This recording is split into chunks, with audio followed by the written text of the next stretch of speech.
I've always loved camping. The quiet of the forest, the smell of pine needles, and the sound of a crackling fire. It's a way for me to disconnect from the world, a place where I can think and breathe without the noise of daily life. But this trip, which should have been like any other, was different from the start.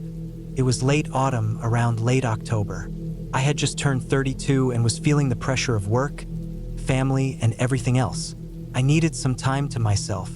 I didn't plan on bringing anyone along. This was going to be a solo trip. It was just going to be me, my backpack, and the wilderness. I'd chosen a spot deep in the forest, a place I'd been to a few times before, on the outskirts of a small town called Pine Hollow. The area was about 50 miles from the nearest city, so it was remote but not too far out of reach. The weather was unpredictable at this time of year, but I had always been prepared. I had my gear, my supplies, and a map that showed trails I could follow. There was a small cabin at the edge of a lake, where I planned to set up camp. It was small, rustic, and empty, perfect for what I wanted. I parked my truck at the trailhead and began the hike to the cabin. The ground was soft with fallen leaves, and the air was cool, a breeze rustling the branches overhead. There was a slight chill in the air that hinted at winter, but nothing unbearable. The trail was familiar, but I took my time, enjoying the peaceful solitude. The only sound was the crunch of leaves beneath my boots and the occasional bird call. When I finally reached the cabin, it was just as I remembered. It was tucked away in the trees with a small clearing around it. The lake was visible just beyond the cabin, its surface reflecting the muted light of the afternoon. I unpacked my gear and set up camp just outside the cabin, building a small fire and setting up my tent. I wasn't going to spend the night inside the cabin. There was something about its silence that didn't sit well with me. It was a relic from the past, and I preferred the fresh air and open sky. The first night passed without incident. I spent the evening by the fire, cooking a simple meal and reading a book. The stars were bright above, and the sounds of the forest at night filled the air. It was peaceful, exactly what I needed. I went to bed early, curling up in my tent and listening to the occasional crackling of the fire before sleep took me. The next day, I woke up to a crisp morning. The sun was hidden behind clouds, and there was a slight fog over the lake. It wasn't the best weather for hiking, but I didn't mind. I had planned to spend the day exploring the area, so I grabbed my backpack and set off. The trail was easy to follow, winding through dense forest with tall pines and birch trees. It was quiet, almost too quiet. There were no birds, no rustling of small animals. Just the sound of my boots on the dirt and the occasional groan of trees in the wind. I walked for hours, following the trail deeper into the woods. I had no particular destination in mind, just exploring. The trees grew thicker, and the air grew colder as I moved further from the cabin. I wasn't worried. I knew the area and I had the map. It wasn't until late afternoon that I realized I had wandered farther than I should have. The sun was starting to dip below the horizon, and the fog had thickened. I checked my map, trying to get my bearings. The trail should have been near, but something felt off. I couldn't put my finger on it, but I had the nagging feeling that I wasn't alone. The hairs on the back of my neck stood up, but I shrugged it off. It was probably just my imagination. As I started to head back, the forest seemed even quieter. The wind had stopped, and there was no sign of animal life. I hurried my pace, eager to get back to the cabin before nightfall. The fog was thick now, and the light was dimming. My heart rate picked up as I walked faster, the silence pressing in around me. Then I heard it, a snap of a twig. I froze. It was faint, but it was there. My breath hitched as I listened, my eyes scanning the trees around me. Nothing, just the fog and the stillness of the forest. I took a few cautious steps forward, my senses heightened. The sound was gone, but the feeling of being watched lingered. I quickened my pace again, my boots thudding against the ground louder now. I could see the faint outline of the cabin in the distance, but it felt like an eternity before I reached it. By the time I got back to the cabin, the sky had darkened completely, and the fog was thicker than ever. I couldn't shake the feeling that something was wrong. I set up a larger fire than usual just to feel safe, but the feeling of unease wouldn't leave me. I tried to push it aside, telling myself I was just tired from the long walk and the cold. That night, I lay awake in my tent, listening to the wind rattling the trees. The fire had died down, leaving only a small glow. The forest outside was pitch black, and every little sound seemed amplified in the stillness. I tried to sleep, but the feeling of being watched never left me. I kept hearing those faint noises, twigs snapping, the rustling of leaves. I'd get up to check, but each time, I found nothing. I must have drifted off eventually because the next thing I knew, I woke with a start. There was something outside my tent. I could hear it clearly now. Footsteps, soft but deliberate, crunching on the leaves outside. I held my breath, listening. They were slow, measured, almost as if whoever it was trying to be quiet but wasn't succeeding. I waited, my mind racing. Should I leave? Should I confront whatever it was? I didn't know what to do. I didn't have a weapon, just a small knife I kept for emergencies. My phone had no signal, and even if I could reach someone, there was no guarantee they'd get here in time. The footsteps stopped. I waited, the silence stretching on. My heart was pounding in my chest, and every muscle in my body was tensed. What if it was just an animal? A bear? A wolf? But no, this felt too deliberate, too intentional. And then I heard it, a low, guttural growl. It was close. I couldn't move. My body refused to respond, and I could only lie there in the darkness, praying whatever it was would go away. The growl sounded again, this time closer, right outside my tent. I could hear its breath, heavy and labored, as if it was waiting for me to make a move. My hand reached for the knife in my pocket, but I knew it wouldn't do me much good if whatever it was decided to attack. The growl came again, and I heard something else. Footsteps moving away from my tent. I didn't move. I didn't breathe. I just waited, listening intently. After what felt like an eternity, I heard nothing more. When I finally dared to peek out of the tent, the area was silent. The fog had thickened even further, and the fire was nothing more than a few embers. I couldn't see anything beyond a few feet in front of me. I didn't sleep that night. The next morning, the fog had cleared, and the forest was eerily still. I spent the day packing up and preparing to leave. I didn't care if it was only halfway through my trip. I had to get out of there. My gut told me it wasn't safe. As I loaded my gear into my truck and started the engine, I couldn't shake the feeling that something was still watching me from the trees. When I finally pulled out of the trailhead and onto the main road, I breathed a sigh of relief. The farther I got from that cabin, the easier it was to breathe. I never went back to that cabin. It remains one of the few places I've been where I couldn't shake the feeling that something wasn't right. I don't know what it was, whether it was someone else out there or something else entirely. But I knew one thing for sure. I wasn't going to stick around to find out. That trip taught me a valuable lesson. The wilderness is beautiful, but it's also dangerous, unpredictable. And sometimes, no matter how prepared you are, the things lurking in the trees are more terrifying than anything you can imagine. I never went back to Pine Hollow, and I never will. Some places are better left unexplored.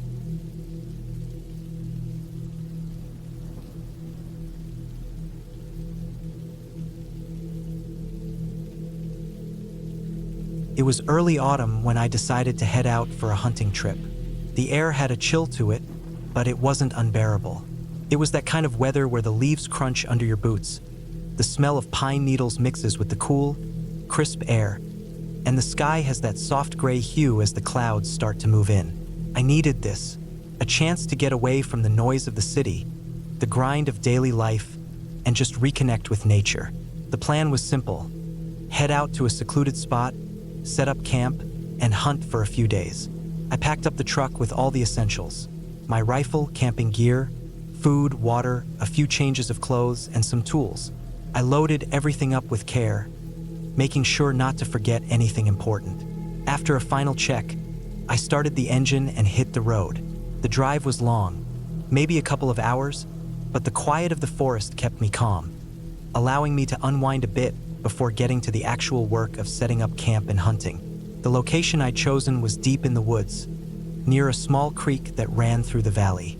It was a place I'd been to a few times in the past, and each time it had been quiet, peaceful even. The kind of place where you can sit for hours, staring into the trees, waiting for something to move. There's a certain serenity in the silence of the woods, even if it's a little eerie. I wasn't planning to spend more than a few days out there, but enough time to get some good hunting in. As I arrived at the clearing, the forest around me seemed more alive than usual. The wind had picked up, rustling the branches above, and the leaves were beginning to turn. I parked the truck by the tree line and gathered my things, heading down the trail into the woods to find a suitable place to set up camp. The ground was a bit damp from a recent rain, but it wasn't muddy enough to be a problem. I found a flat spot near the creek where the trees created a natural barrier from the wind and set up my tent. The first night was quiet. Too quiet, in fact. It wasn't the usual rustle of wildlife that made the woods feel alive. There was nothing. The air was still. The trees barely swayed in the wind. It was unnerving, but I tried to shake it off. After all, it was just the first night. The fire crackled as I cooked some food and settled in for the evening. The sounds of the forest, when they eventually returned, did nothing to ease my nerves. The next morning, I woke up early. The sun hadn't fully risen yet, and a thin mist clung to the ground. The air smelled fresh, the kind of fresh that only a forest can provide. I got dressed quickly, grabbed my rifle, and set off into the woods. The plan was to follow a trail I had hunted on before, where deer had been known to pass. It wasn't too difficult, just a matter of patience. I spent the entire morning tracking, but there was nothing. No tracks, no signs of life. It was as if the forest had been abandoned. By midday, I decided to circle back to camp. My stomach growled, reminding me I hadn't eaten since breakfast. As I walked back, I couldn't shake the feeling that something was off. The woods around me felt different, unnaturally still.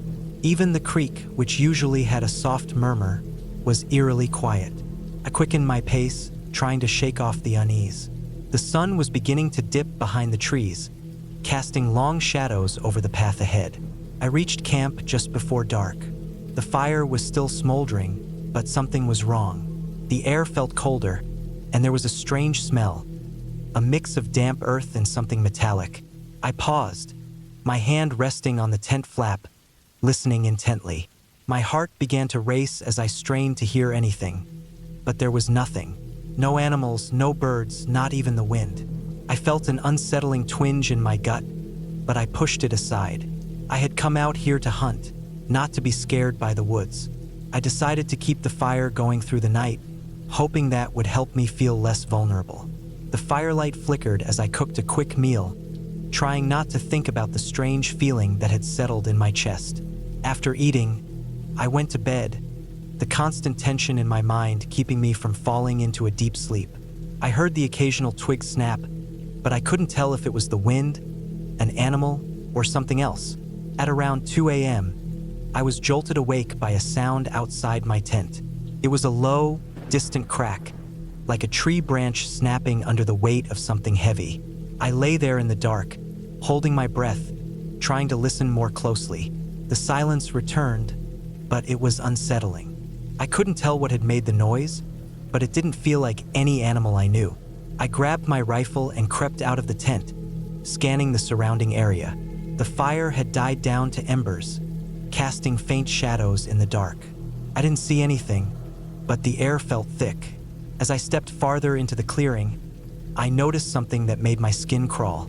There, just beyond the tree line, were fresh footprints in the mud.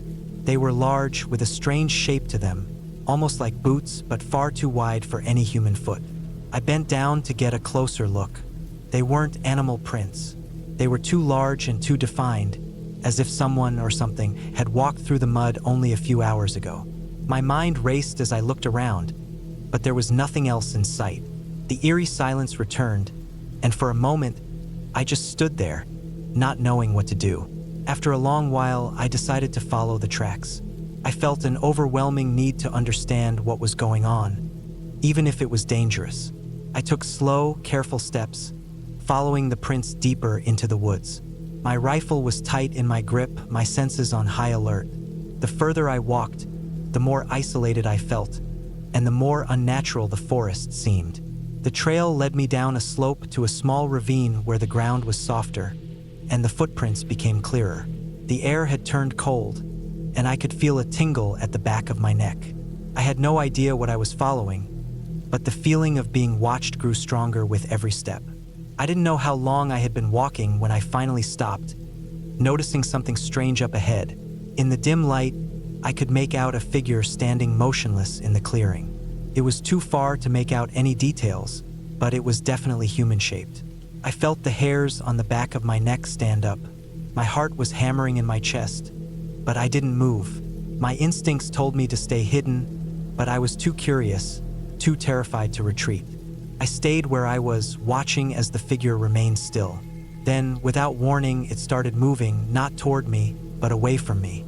The figure didn't walk like a normal person. Its movements were jerky, almost unnatural, as if something was wrong with the way it moved. I held my breath, praying it wouldn't notice me, but it didn't seem to care that I was there. It just kept moving, slowly disappearing into the woods, vanishing into the darkness. I didn't wait to see what it was doing. I turned on my heels and ran back to camp. My feet pounded the ground as I rushed through the trees, my heart in my throat. I didn't stop until I was back inside the tent, and I bolted the flap closed behind me. I could hear the wind picking up outside, and the sounds of the forest seemed to return, but they were muffled, distant. I sat there in the dark, unable to sleep, my mind racing with fear. What had I just seen? Was it a person or something else? I couldn't make sense of it, but I knew one thing. I wasn't alone in these woods.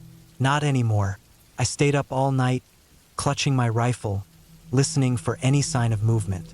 The hours dragged on, and the unease in my stomach never faded. I was relieved when the first light of dawn finally filtered through the trees, casting everything in a dull gray light. The night had felt like an eternity. By the time the sun had fully risen, I packed up my things, ready to leave. I didn't care about the hunt anymore. The woods had become too hostile, too unnerving. I had seen enough. I didn't wait for the truck to warm up, and I didn't look back as I drove out of those woods, the sense of dread lingering in my chest long after I left. The woods that had once felt like a peaceful retreat now felt like a prison. I would never return to that place, not after what I had seen. Some things, once you see them, are better left alone.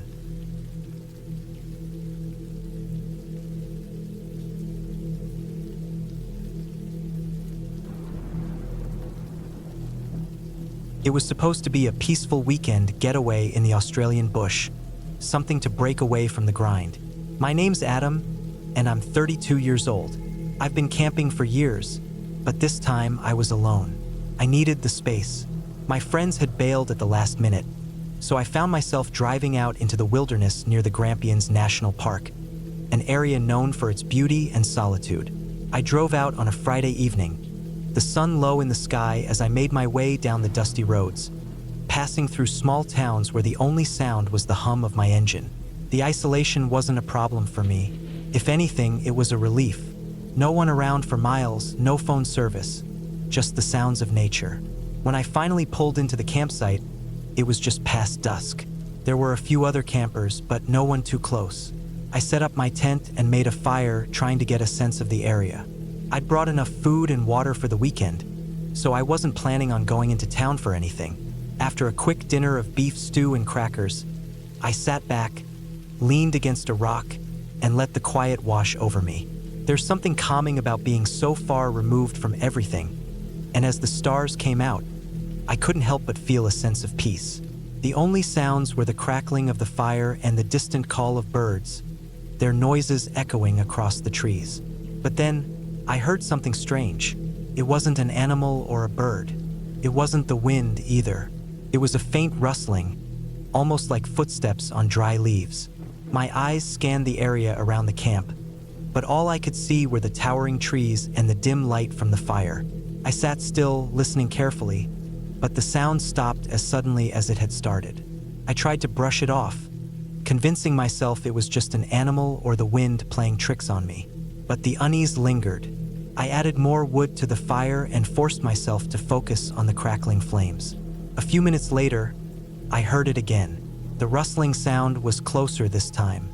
My heart skipped a beat. I slowly reached for the flashlight in my bag, but before I could even turn it on, the noise stopped. I was getting paranoid. Maybe it was just the wildlife, but why hadn't I heard any birds since the rustling started? The night stretched on, and I finally decided to turn in. I crawled into my tent, zipped it up, and tried to settle down for the night. I left the small lantern on low, just enough to keep the darkness from swallowing me whole. It felt reassuring, the soft yellow light, but the quiet outside made it harder to relax. I lay on my back, staring up at the inside of the tent, and tried to focus on my breathing. The night was long. I tossed and turned for hours, every little noise outside making my heart race. Around 3 a.m., I was drifting in and out of sleep when I heard it again. The rustling. This time it was louder, closer, and unmistakably human. It wasn't the wind. It wasn't an animal. Someone was out there. I froze, my body stiff with fear. I was alone. The campground was supposed to be peaceful, safe. I grabbed the flashlight from beside me, my hands trembling. My mind raced. Should I shout? Should I go outside? What if it was a bear or something dangerous? I stayed still, my breath shallow as I listened. The rustling stopped again, but this time, I could hear something else. A faint thud, like a boot hitting the ground. There was no mistaking it. Someone was out there. I was paralyzed with indecision. If I stepped outside, they'd know I was here. But if I stayed quiet, I didn't know what would happen. I couldn't just sit here all night, waiting. Slowly, I unzipped the tent, just a crack, enough to peer outside without revealing myself completely. My flashlight was pointed toward the ground, but I kept it steady in my hand. I scanned the perimeter of the campsite. Nothing. But then, out of the corner of my eye, I saw a shadow shift in the trees just beyond the firelight. My heart stopped. There, standing between the trunks of the trees, was a man. He was tall, unnervingly still, his back to me. He wore a dark jacket, and from where I was, I couldn't make out his face. He didn't move, not even a flinch, just stood there as if he was waiting. I blinked, trying to make sense of what I was seeing, but when I looked back, he was gone. Just like that, vanished into the darkness. Couldn't believe it. Was it just my imagination? Maybe it was a trick of the light or the shadows playing with my mind. I spent the rest of the night with my flashlight in hand, eyes darting between the darkness and the tent walls, waiting for any sound, any sign that he was still out there. But the night passed without incident. By dawn, I was exhausted, my nerves frayed. I had never been this on edge in my life. The next morning, I packed up my things early, thinking it was better to just leave. But as I was packing my tent away, I saw something. At the base of one of the trees near my campsite, there was a footprint. Not a regular footprint, but a large, deep print like someone had been standing there for a long time. The shape of the boot was clear, heavy, military style with distinct grooves. I froze, my blood running cold. This wasn't just a random passerby. This was someone who had been watching me. I immediately started to pack faster, my mind racing. My nerves were shot. The air felt heavy, and every sound in the forest seemed louder now. I had to get out of here, but as I reached for the last of my gear, I heard something. A low, guttural sound, just beyond the tree line. It was like a grunt, and it sounded wrong, like the person had been trying to make a noise but failed. Without thinking, I grabbed my bag and ran. I didn't stop until I reached the car, my breath coming in ragged gasps. I threw my stuff in the back and started the engine without hesitation. As I drove down the dirt road, I couldn't shake the feeling that I wasn't alone. Every shadow between the trees seemed like it was hiding someone. I glanced in the rearview mirror every few seconds, convinced that I would see him trailing behind me. But as I hit the main highway and the trees gave way to open land, the weight on my chest began to lift. It wasn't until I reached a small town and stopped for gas that I felt like I could breathe again. I told the station clerk about the strange man, but he just gave me a look, as if he had heard the same story 100 times. "It's a dangerous area out there," he said. "A lot of wildlife and even people who are off the grid. Best to keep your wits about you." I didn't argue. I paid for the gas and left. I never went camping alone again after that. And to this day, I still think about that night in the bush, about the man standing in the trees, and about the deep footprint he left behind. There's a part of me that wonders if he was just a wanderer, or if there was something more sinister at play. But the one thing I know for sure is this: not every corner of the world is as peaceful as it seems. Want me to continue or expand on any part of the story?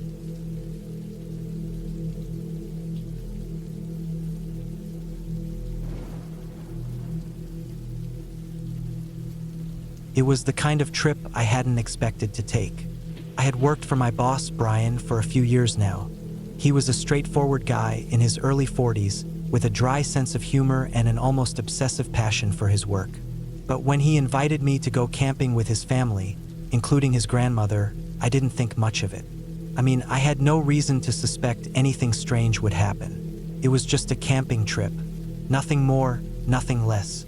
We left early in the morning from the small town of Oak Ridge, about 2 hours outside the city. The weather was crisp and clear, perfect camping weather. Really, the plan was to head out to a secluded spot in the woods, not far from the old, worn-down cabin Brian's grandmother, Edna, had inherited from her father. The land had been in her family for generations, she told me, though I didn't know the full story behind it. Edna, or Grandma Edna as Brian called her, was a tough woman, at least in her late 70s, but still full of energy, a sharp mind, and a stubborn streak that matched her years. When Brian had told me we'd be spending the weekend camping with her, I was a little surprised. I had never seen her outside of the office, where she came by to visit occasionally. I imagined a more genteel kind of person, someone who might prefer staying in a comfortable home with a warm fire and a good book instead of roughing it out in the woods. The drive was uneventful, a few miles of winding country roads leading into deeper forests. I could hear the crunch of tires on gravel as we made our way down an old forest road. We passed old barns, rusty farm equipment, and fields filled with dry grass that swayed in the gentle breeze. The further we went, the fewer houses there were, until we were just surrounded by thick trees and open stretches of land. It had a quiet, eerie feel to it, but I wasn't one to get spooked easily. Brian was driving, and Edna was in the back, looking out the window with that sharp gaze of hers, as if watching for something. She didn't speak much, but I could tell she was enjoying the peace. It seemed like she hadn't been out here in a while, though when I asked about it, she just gave a short answer. "Too much work to do back at the house," she said. "But the land calls to me, always has." I didn't think much of it at the time, but now, looking back, I feel like there was something she wasn't saying. After an hour of driving deeper into the woods, we arrived at the cabin. It wasn't much to look at, just a small, weathered building with a sagging roof and overgrown vines creeping up its sides. But there was something undeniably homey about it. Felt lived in, like it had stories hidden in every corner, waiting to be uncovered. The kind of cabin you might expect to see in a movie about survival, but not in a way that made it feel abandoned. It had that quiet, steadfast presence to it, as if it had been here for a long time, surviving whatever nature or time threw at it. Brian parked the truck, and Edna climbed out with surprising agility for someone her age. She immediately went around to the back of the cabin, digging through a pile of old wood and metal tools. I grabbed my backpack and followed her, unsure what I was supposed to be doing, but figuring I should at least help. Inside the cabin was simple: rough-hewn furniture, a fireplace in the corner, and a couple of windows that looked out into the dark expanse of trees. There were no luxuries here, just a few essentials, which was exactly what I expected. It was going to be an off-grid kind of weekend. We spent the first part of the afternoon getting everything set up. I helped Brian unload some camping gear, and Edna started rummaging through the cabinets, muttering about needing to gather some herbs or something. After a while, she came back outside and handed me a map. "Take a walk," she said cryptically. "You'll understand more of this land if you walk it yourself." I wasn't sure what she meant by that, but I agreed. It was a good way to stretch my legs after the long drive. The map she handed me showed a few trails around the area. It wasn't a particularly large area, but there was something unsettling about it. maybe because it felt so isolated. It was just me, the forest, and the sound of the wind rustling through the leaves. As I walked deeper into the woods, I could feel the stillness around me. The quiet wasn't like the quiet of a city park. It was different. There was something weighty about it, like the trees themselves were holding their breath, waiting for something. The further I walked, the more aware I became of the landscape. There were no other signs of people here, no trail markers or familiar paths. It felt wild, uncharted in a way that unsettled me, even though I'd been on plenty of hikes before. The trees were thick with pine and oak, their trunks covered in moss and dark patches of lichen. As I moved further, I noticed an odd pattern. There were small piles of rocks stacked neatly by the base of certain trees.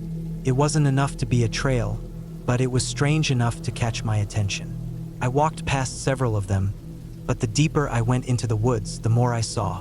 The stones seemed almost purposeful, and I couldn't shake the feeling that they were meant to guide me somewhere, or perhaps warn me. I stopped at the edge of a small clearing and took a deep breath. The air was fresh, but cold, and the feeling of isolation was pressing on me, making the hairs on the back of my neck stand up.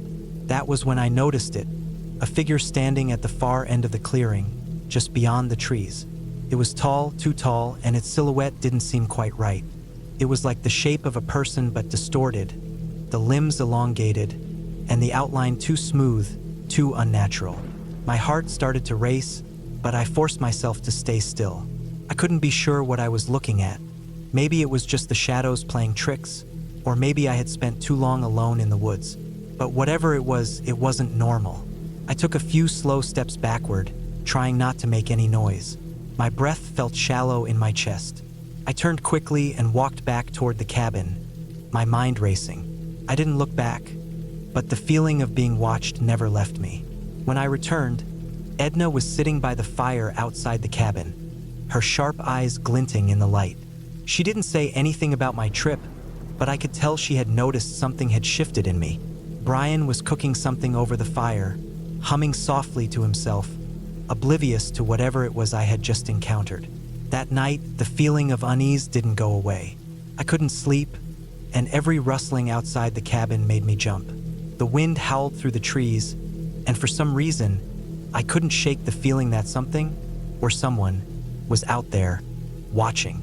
Morning came slowly, and I was exhausted. I hadn't slept much, but I tried to push it out of my mind. As Brian and I were packing up the camp to leave, Edna stopped me with a single cryptic statement. "You saw it, didn't you?" she asked, her voice low but steady. "Who? What are you talking about?" I stammered, the blood draining from my face. "The thing in the woods," she said, her eyes narrowing. "You shouldn't have gone too far. The land knows who belongs here and who doesn't." I didn't understand what she meant, but I didn't want to press the issue. Whatever it was, I wasn't eager to find out more. The woods had given me a chill that I couldn't shake, and it was time to go. We packed up the truck, and as we drove away, I couldn't help but look back one last time at the cabin and the woods.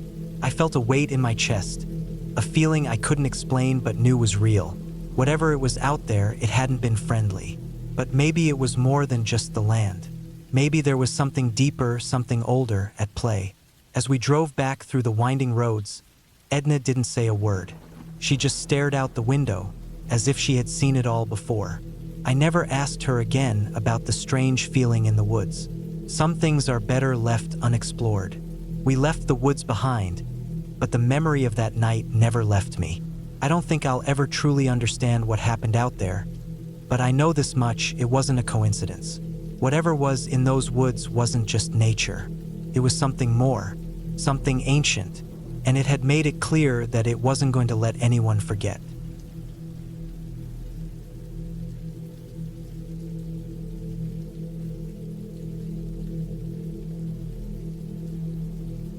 I had always been someone who enjoyed the solitude of camping, especially in places off the beaten path.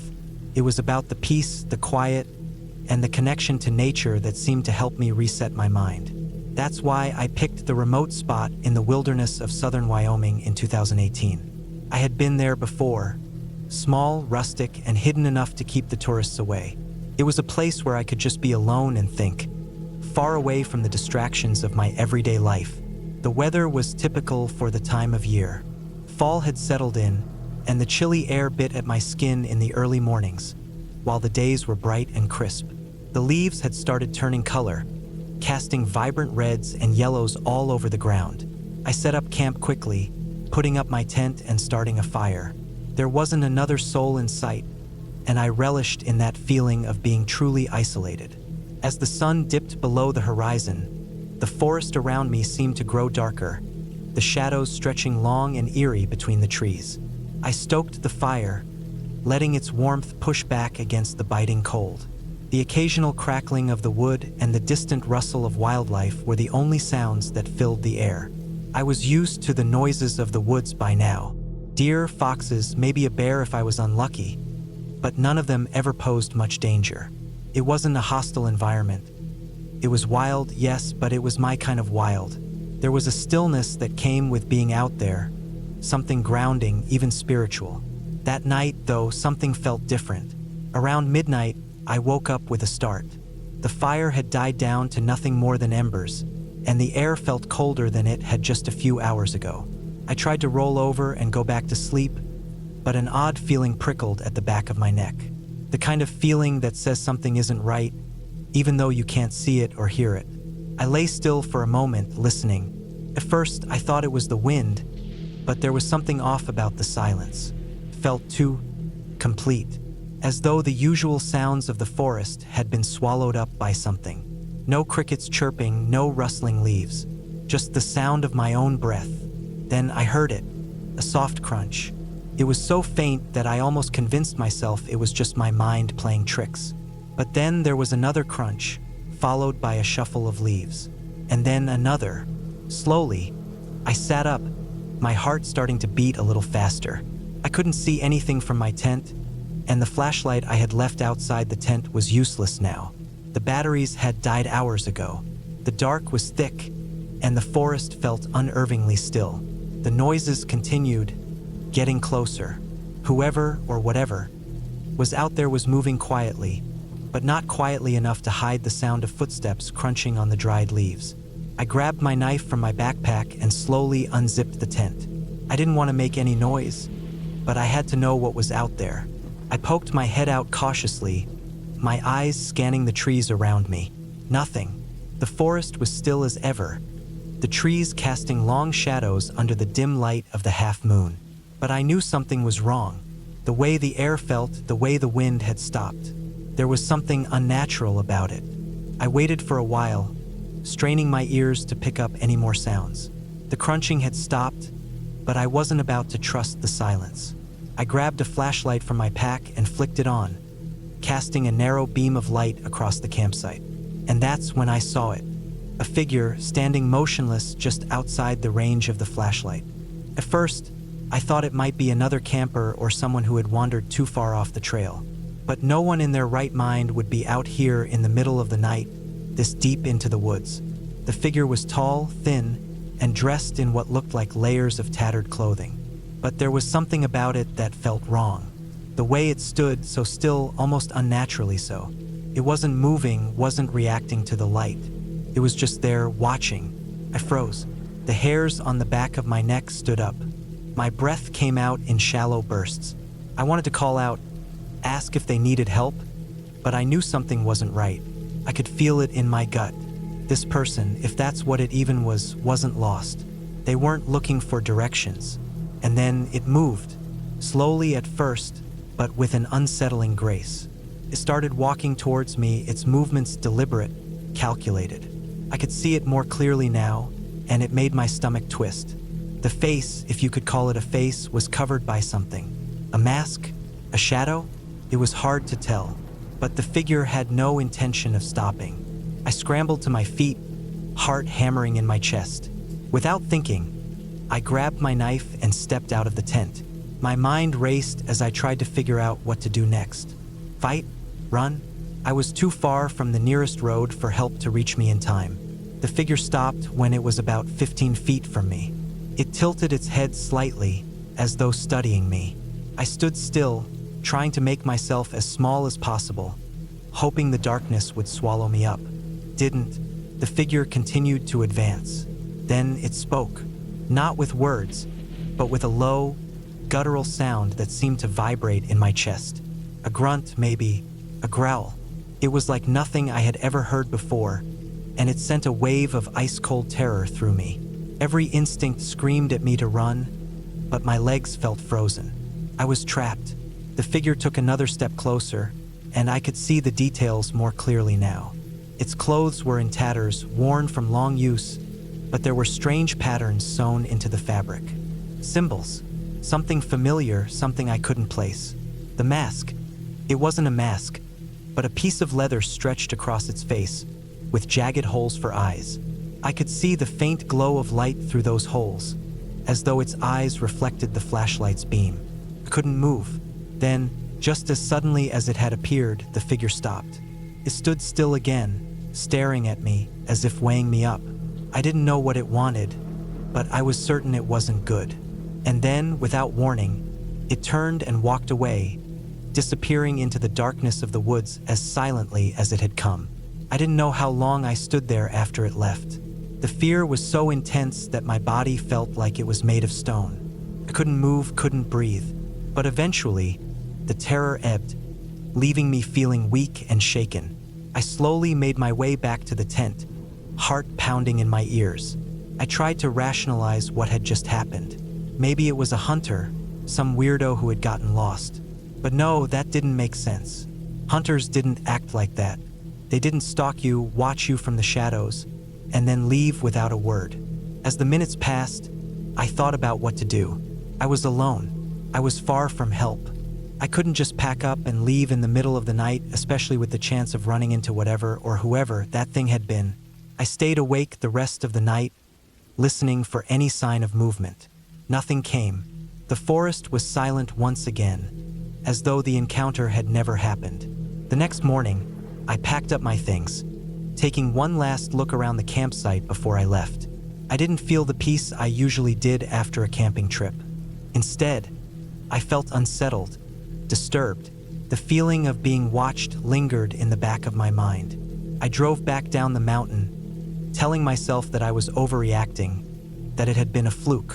But I couldn't shake the feeling that something was out there, something I didn't understand. It wasn't until years later, when I spoke to a ranger about the area, that I learned the truth. There had been reports of strange occurrences in those woods for years. People disappearing, strange figures in the trees, sounds in the night that didn't make sense. They never investigated further because the area was so remote, and those who had come across the figures never wanted to talk about it. Now, whenever I camp alone, I never forget that night.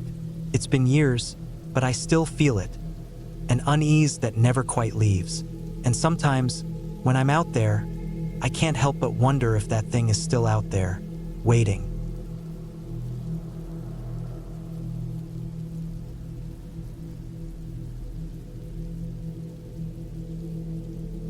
It was supposed to be a simple camping trip. I had made that clear to myself, just a weekend getaway, some time alone to clear my head. A friend of mine, Brian, had suggested a graveyard that had been abandoned for decades, saying it was secluded, peaceful, and the perfect spot for a quiet night. He swore it wasn't haunted or anything, just old, overgrown land. I wasn't one to back down from an unusual challenge, so I agreed. It was late October, just a few days before Halloween, and the air had a crisp chill that felt perfect for a campfire. The graveyard itself was located out in the woods, about an hour's drive from the nearest town. The GPS led me down dirt roads that seemed to disappear into nothingness. The kind of place where, if something went wrong, you'd be in serious trouble. But I didn't mind. It was quiet, peaceful. I packed my gear, a small tent, a sleeping bag, some food, and a flashlight. Nothing fancy. The moment I stepped out of the car and felt the crunch of dried leaves underfoot, I could tell something was off. The graveyard was just as Brian had described, old, abandoned, and overgrown. But there was something about the silence. It wasn't just peaceful. It felt like a kind of stillness that had been there for far too long, as though the earth itself had stopped breathing. I set up my tent beside one of the old stone walls that lined the property. The graveyard was no longer in use, just rows upon rows of weathered gravestones, some broken, others half buried in dirt. The trees around the edge were thick and twisted, their branches like fingers stretching out into the gray sky. It was late afternoon when I started a small fire. The air was getting colder as the sun sank lower. The crackle of the fire was the only sound, and the darkness slowly closed in. There was a certain unease that crept up my spine. I thought I was imagining it. The wind picked up a little, whistling through the trees, and I couldn't help but glance over my shoulder every now and then. As night fell, the fire's glow cast long shadows against the gravestones. I tried to ignore the odd feeling gnawing at me, telling myself it was just the isolation, the fact that I was alone in an old graveyard. But I couldn't shake the sense that I wasn't entirely alone. I had brought a book to pass the time, but reading was impossible with the wind rustling through the trees. The shadows seemed to move, stretching and shifting. Every crack of a twig felt like someone was walking through the woods. I was used to being alone in nature. I'd gone camping before, and never once had I felt like this. Like something was watching me, waiting for me to make a mistake. Around 10 p.m., the wind died down.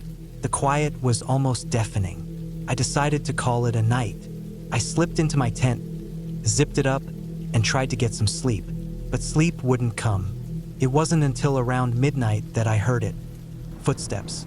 Slow, deliberate, crunching through the leaves. I froze. I hadn't heard a car or anyone approaching. I held my breath, straining to hear. The footsteps stopped. I told myself it was just an animal, maybe a deer or a fox, but the sound was too deliberate, too human. It wasn't the typical shuffle of an animal scurrying through the woods. No, this was the sound of someone or something moving around outside my tent. I grabbed my flashlight, trying not to make a sound, and shone it through the fabric. The light barely pierced the darkness, but I swore I saw something move outside. My heart raced as I tried to stay as still as possible. I didn't know what to do. Should I call for help? There was no phone signal out here, no way to contact anyone. I was completely alone. The footsteps started again. Closer now. They came from the direction of the graveyard, right near where I had set up my fire. Whoever or whatever was out there was circling around my campsite. I was no longer sure if it was human. I waited for what felt like hours. The moonlight filtered through the trees, but everything was shrouded in shadow. The footsteps stopped, then started again, but this time they were in a different spot. It was as if the person, or whatever it was toying with me, pacing around my tent, watching. The pressure in my chest was unbearable. I could hardly breathe. My mind raced. Was it a person? Maybe a prank? No, this felt different. I was a good distance from any town or road. No one would come this far just to mess with me. And it wasn't just the footsteps. It was the complete silence when they stopped. The way the world felt utterly still. Then, a rustling sound came from behind me, outside my tent. I jumped, heart pounding in my ears, but when I turned, I saw nothing. There were no visible movements through the fabric. The wind had completely stopped. I kept my flashlight clutched in my hand, shining it in every direction. The pressure of the moment felt unbearable, but I couldn't leave. I had to stay to make sure I wasn't imagining things. Just as I was about to try and calm my nerves, I heard something new, a soft, almost imperceptible whisper. It came from just beyond the firelight, from the gravestones. I grabbed my things and zipped up the tent. My hands were shaking so badly that I couldn't focus. I kept the flashlight on, moving it frantically around, looking for any sign of movement. There was nothing, not a sound, not a shadow. The silence returned, but it wasn't the same silence from before. This was an eerie, oppressive quiet, like the whole world was holding its breath. I sat in my tent, doing my best to calm my breathing, trying to rationalize it. Maybe it was just animals or someone from the nearby town. But the longer I sat there, the more I felt like I was being watched, and I wasn't imagining that feeling. At some point, I drifted off to sleep, exhausted and terrified. I woke up at the crack of dawn, disoriented and groggy, the remnants of the night's terror still lingering. I slowly unzipped the tent, hoping to find everything as I'd left it, undisturbed. But when I stepped out into the cold morning air, my blood ran cold. The campfire was completely out, but it wasn't the lack of flame that bothered me. It was the circle of disturbed earth near the fire pit. The dirt was clawed up, the way someone might dig at the ground in a frenzy. The remnants of the graveyard were everywhere, markers half buried in the soil, as if someone had been digging them up. I stepped closer, feeling sick. There, in the middle of the circle, was a single grave marker that had been turned over. I dropped to my knees. The name on the stone was worn, but it was unmistakable. Anna Clark. I could just make out the year of death, 1897. I stood up, backing away slowly, as the weight of the situation pressed down on me. What had happened here? Who was out there last night? And why was the marker overturned? Suddenly, I heard something. It was faint, coming from the woods. Another set of footsteps. And they weren't just any footsteps. They were heavy, deliberate, like someone was walking straight toward me. I grabbed my gear, packed up in a frantic blur, and left that graveyard without looking back. The whole time, I felt eyes on me, like I wasn't supposed to leave. But I didn't stop. I didn't go back to the graveyard. I didn't tell anyone the full story. I wasn't sure I even understood what had happened that night. But the feeling that something was watching me never left. And for the first time, I understood why some places are left undisturbed. Some places are meant to be forgotten, and some things should never be uncovered. I've never returned to that graveyard. I'm not sure I could if I wanted to, but I'll never forget the feeling of being so utterly alone, only to realize that you're not alone at all.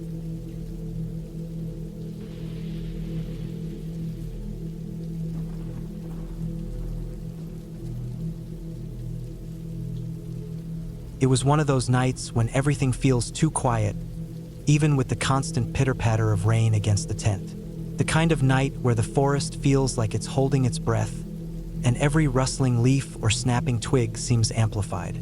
I wasn't sure what made me think it would be a good idea to go camping alone in the middle of nowhere. But there I was, sitting in my small, worn-out tent, trying to make the best of it.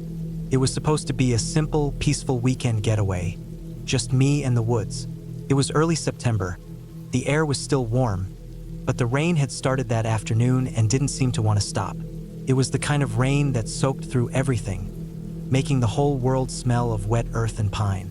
I set up camp near a small clearing deep in the woods of southern Colorado, not far from a trail I had been meaning to hike for a while. I didn't expect anyone else to be out here. The heavy rain probably kept most people away. I'd been hiking for hours before deciding to set up camp, the dense trees above sheltering me from the worst of the storm. But now, sitting in my tent, the thought of venturing out again made me feel uneasy. I just wanted to relax, wait out the rain, maybe read a bit.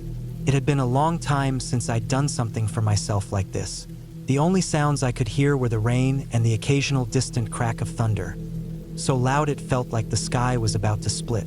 It wasn't the first time I'd been camping alone, but something felt off. Maybe it was the isolation. Maybe it was just me being a little jumpy from the weather. But there was this growing sense of discomfort, like I was being watched. I kept shaking it off, telling myself it was nothing. By dusk, the rain had settled into a steady rhythm, and the forest was darker than usual, thanks to the thick canopy above. I couldn't hear much besides the rain. I tried reading, but I couldn't focus. My eyes kept drifting to the flap of the tent. The occasional snap of twigs and rustle of leaves seemed to grow more frequent, and every time the wind shifted, I swore I heard something close to the tent. Close, but not close enough to see. I checked my gear, made sure everything was in place. My food was tucked away in the bear bag high in a tree. The fire had long since gone out, and I hadn't brought a stove, just the plans for a quiet night and a good sleep. But sleep didn't come. Every time I closed my eyes, I thought I saw shadows moving outside, darting between the trees. There was a noise outside, something that wasn't rain or wind. A low, scratching sound, like something dragging across the dirt. I froze, my heart racing. I held my breath and listened intently, but the sound didn't come again. I tried to convince myself it was just an animal, something small, maybe a raccoon or a rabbit, anything to keep my mind from running wild. But then the air changed. The rain had stopped, just for a moment, leaving a dead quiet that made everything feel wrong.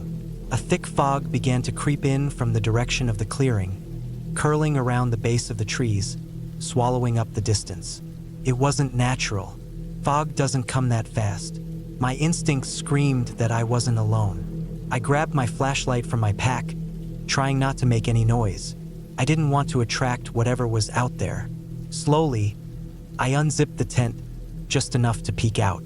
My breath caught in my throat when I saw something that made my skin crawl. A figure in the mist. It was just standing there, barely visible in the thick fog. It was too tall to be a bear, and too still to be a person.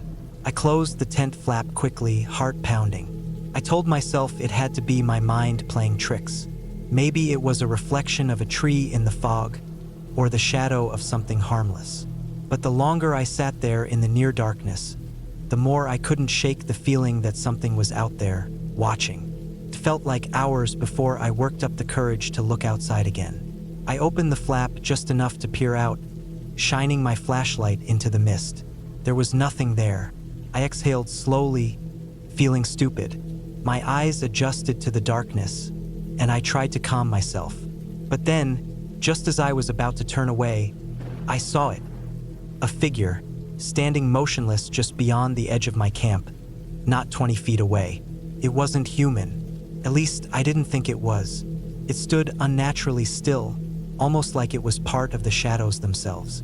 I could barely make out its shape, tall and unervingly thin. Its arms were too long, and there was something about its posture that made my stomach drop. It wasn't right.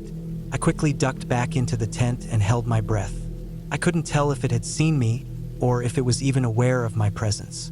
But something told me that I needed to stay hidden. I fumbled for my phone, but I didn't want to make noise. I didn't know if I should call for help or if I'd just be wasting my time. There was no cell signal out here, and I'd be lucky if anyone found me before the morning.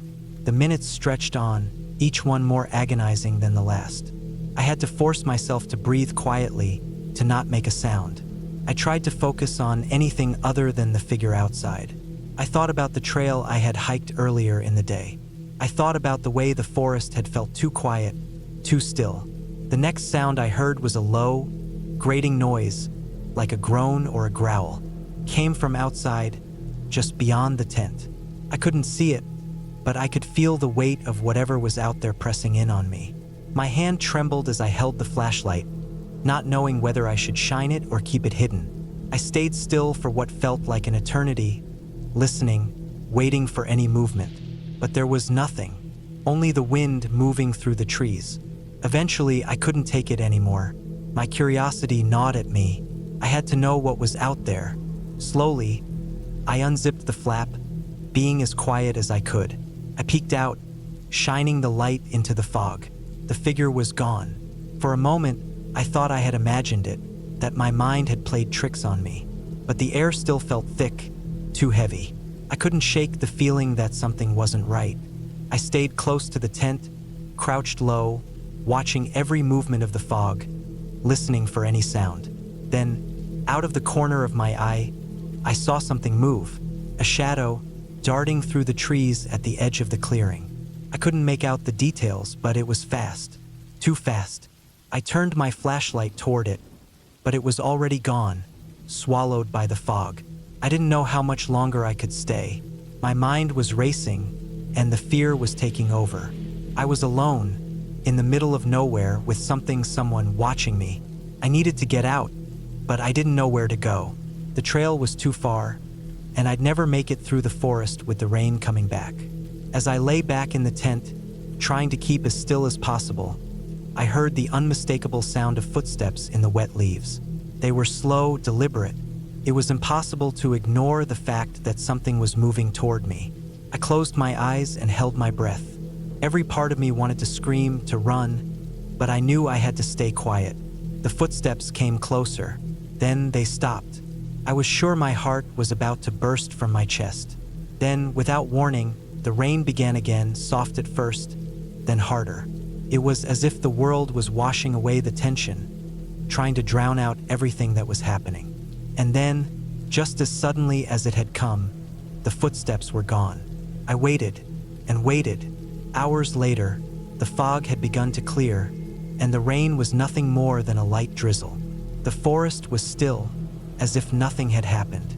No shadows, no sounds. I waited until the first light of dawn began to push through the trees, and only then did I dare to crawl out of the tent. There was nothing, no sign of anyone or anything, just the wet earth and the slowly dissipating fog. I packed up quickly, my hands trembling with exhaustion and relief. By the time I was ready to leave, I didn't care about the trail anymore. I just wanted to get home. I hurriedly walked back toward the parking lot, my heart still beating fast, and though I never saw the figure again, I knew something had been there. Something had been watching me, but I wasn't about to stick around to find out. As I reached my car, I took one last glance back at the forest. For a moment, it seemed so peaceful, but I knew I'd never come back. Some places are meant to be left alone, and this was one of them.